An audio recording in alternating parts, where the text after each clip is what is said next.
Nike എങ്ങനെയാണ് കോടികൾ സമ്പാദിക്കുന്നത് എന്നാണ് ഇന്ന് നോക്കുന്നത്. നൈക്കിയുടെ വരുമാന സ്രോതസ്സുകളെക്കുറിച്ച് വ്യക്തമായ ധാരണ നൽകുന്നതിന് സാമ്പത്തിക കാര്യങ്ങളും വിവരിക്കാം. ലോകത്തിലെ ഏറ്റവും വലിയ അത്ലറ്റിക് ഫുട്വെയറും വസ്ത്രങ്ങളുടെയും ബ്രാൻഡാണ് Nike. Basket ball, running, football എന്നിവ പ്രധാന വിഭാഗങ്ങളിൽ ഉൾപ്പെടുന്നു.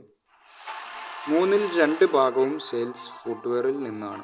ബ്രാൻഡുകളിൽ നൈക്കി, ജോർദാൻ, കോൺവേഴ്സ് എന്നിവ ഉൾപ്പെടുന്നു.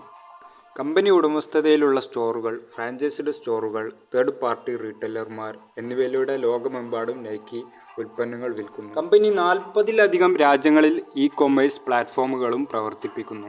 മിക്കവാറും എല്ലാ ഉൽപ്പന്നങ്ങളും 30-ലധികം രാജ്യങ്ങളിലെ കരാർ നിർമ്മാതാക്കൾക്ക് ഔട്ട്സോഴ്സ് ചെയ്യുന്നു. 1964-ൽ ഒറിഗോണിലെ ബീവർട്ടണിലാണ് നൈക്കി സ്ഥാപിതമായത്. നൈക്കിയുടെ ടോട്ടൽ റവന്യൂ $46.7 ബില്യൺ ആണ്. വരുമാനത്തിൻ്റെ ഭൂരിഭാഗവും വരുന്നത് Jordan 4S, air force 1S, air max 97, SB dunks നിന്നാണ്. ഹുഡീസ്, സീറ്റ് പാൻസ്, വർക്കൗട്ട് ടൈകൾ എന്നിവയും മറ്റുള്ളവയും 29.8% $13.98 ബില്യൺ വരുമാനവും ഉണ്ടാക്കുന്നു.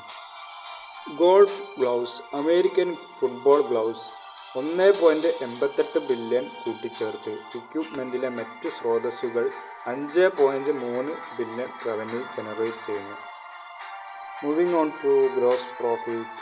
നൈക്കീസ് gross profit is $21.56 billion which is 46% of the total revenue. Total റവന്യൂവിൽ നിന്ന് കോസ്റ്റ് ഓഫ് ഗുഡ്സ് സോൾഡ് കുറച്ചാണ് ഇത് കണക്കാക്കുന്നത്. നൈക്കിയുടെ ടോട്ടൽ ഓപ്പറേറ്റിംഗ് എക്സ്പെൻസ് വരുന്നത് $14.88 ബില്യൺ ആണ്.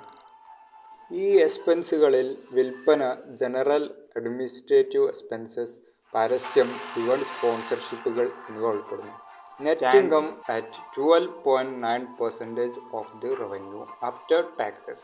These figures show how efficiently Nike is managing its costs and generating profits.